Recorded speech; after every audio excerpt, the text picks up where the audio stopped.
So, apparently, the Fever just leaked their starting five. According to this graphic right here, it seems like people have now jumped to the conclusion that the Indiana Fever have completely leaked who their starting five or revealed who their starting five is going to be. And yeah, this is apparently what it's going to be. Caitlin Clark at the 1, Kelsey Mitchell at the 2, DeWanna Bonner at the 3, Natasha Howard at the 4, and Aaliyah Boston at the 5. Obviously. That's the only word I can use. Obviously. They are not bringing in Natasha Howard to come off the bench. They are basically, his 5 right here are the last 2 Rookie of the Years and 3 max contract players. And I know they're not exact, some of them aren't exactly max, but they're essentially max. 3 max contract players. But at the same time, this leak means nothing. Do we not remember with Temi? Do we not remember they had a picture of Stephanie White with 6 players? And they were allowed to protect 6 players, and it was Temi as one of the 6? Do we not remember that? Turns out they protected Dantas instead of Temi. Do we not remember that? That it looked like they were protecting Temi. And we've now got and everyone was shocked because it looked like, the Fever revealed who it was. Like, I'm sorry, these social media people just picked 5 random players. Sorry, not picked 5 random players, picked the 5 most well-known players. Like, sure, maybe you could put in a picture of Sophie Cunningham, because Sophie Cunningham does have her own fan base, from, again, whether it be from the Phoenix Mercury, who were one of the most popular teams in the WNBA, or whether it be from, like, her work that she does with the Phoenix Suns. Sure, she's probably more well-known than Natasha Howard, but Natasha Howard is the better player. I actually think that is not by much. I don't think Natasha Howard is that much better than Sophie Cunningham. But we can be honest when it comes to the Indiana Fever. The Indiana Fever are going to start this 5. Their first sub off the bench is almost certainly going to be Sophie Cunningham for whichever one of Kelsey Mitchell, DeWanna Bonner, or Natasha Howard is struggling. There are going to be lineups that they run with Sophie Cunningham at the 4, Natasha Howard at the 5. She's going to be playing at the 4 sometimes. She's going to be playing at the 2 sometimes. She's going to be playing at the 3 sometimes. And next off the bench is more than likely going to be one, depending on the game, one of Dantas and Bree Turner. It's the reason why I think the Indiana Fever are I think they're so well set coming into next year. Like, I don't expect a rookie to make this team. I really don't. Like, if you look at this team, like, my expectations is, obviously, they've got 12 players here, but I think they go with Elaine because she's an actual power forward off the bench. So I'm expecting her to be coming off the bench. I'm expecting a couple of minutes a game for Coulson. I think there's going to be games where Coulson plays 15 minutes. There's going to be games where Coulson plays 0. And Coulson's going to be good with that. And when it comes to Elaine, she's there more so as your Victoria Saxton replacement. As your end of the bench player that I think could come in at the 4. Jaylen Brown she just plays. There's too many wings on this team. There's just too many wings on this team, and she has had, as I've said plenty of times, the worst professional basketball season I've ever seen from an import player. Like, she's in a, she is in a freaking league in Russia that's not unbelievably good, and she's averaging single digits on the worst shooting splits I've ever seen in the history of freaking ball. But I think we see Jill Elaine come in and do give them something. I think she's going to sit in the end of the bench most of the year, but I think she'll give them more than what Jaylen Brown will. And again, they have to cut one of these players.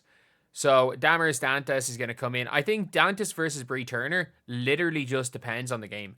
If they need someone for defense, it'll be probably Bree Turner. If they need somebody for offense, it'll be Dantas. And it's funny because they do the opposite things, both of them at the center position. And I don't want either of these to play power forward. But like, if you're playing double bigs like in Atlanta, you can afford to play both of these with Aaliyah Boston. And to be fair, I actually think the 2 of these together might work.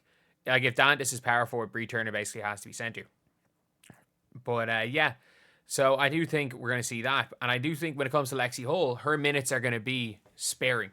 Like, I think Lexie Hull's going to have a good year. I genuinely do. Like, I think Lexie Hull's a really good player. I think she's a real good hustle player. I don't expect her to shoot above 40 from 3. Like, I genuinely do not expect her to shoot above 40% from 3. And if I'm being honest, I expect her 3-point shot to be probably, if she shoots 32% from 3 on the year, I'm happy. I mean that. Like, I'm very happy if she shoots 33%. That's all realistically she needs, because let's be real, she is that hustle defender. She is the hustle defender. She's gonna be very, very good at doing that. And even when she wasn't shooting well last year pre-All-Star break, she gave you energy. And now that energy, I still think she's going to be getting 8 to 10 minutes a game to start the year. But if she shoots the lights out, she can play her way into that rotation. And as much as the starting 5 is pretty much dead set right now, I could potentially see one of Sophie Cunningham or Lexie Hull maybe breaking into that starting lineup. I could see that happening at different stages during the year. But one thing the Fever have this year is last year the Fever were one injury away from disaster. Like, I think the Indiana Fever, the only player that the Indiana Fever like cannot really survive without is Caitlin Clark. But it just, and that only depends on how they play their offense. If their offense becomes less Clark centric, I think it doesn't matter who's injured. I think the Fever legitimately, like, there's going to be small injuries throughout the year. Like, the fact that Caitlin Clark, Aaliyah Boston, and Kelsey Mitchell, I think, played every single game last year is madness. Their big three played every game. And touch wood, it happens again. But, like, DeWanna Bonner is 38. So, you can't... I hope she plays 40, but she might not.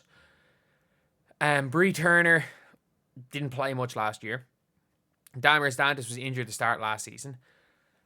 Coulson again. Coulson is old. Do apologize about the yawning. I am exhausted and it's late. I've been working the 4 a.m. shifts trying to stay up for the college basketball games. Been working until 4 or 5 a.m. So apologies. But yeah, that's basically it. Like, the Fever, I think, have a very good lineup, and I would assume the first off the bench is gonna be Sophie Cunningham. But we can be honest. If you look at the Fever starting lineup from game 1 last year, Nalissa Smith, a Caitlin Clark who is not used to the WNBA, and Aaliyah Boston who just wasn't up to his sharpness wise going into the season, Kay Lou Samuelson who was just not, who I actually really hope she does well in Seattle. I think she will do well in Seattle, but I just don't see her as a starting level player, and Erica Wheeler. Like, considering Caitlin Clark in game 1 just was not. No, she wasn't ready. She just kind of got sucker punched. Like, they put her against Dejanay game 1, and like, that's a tough thing.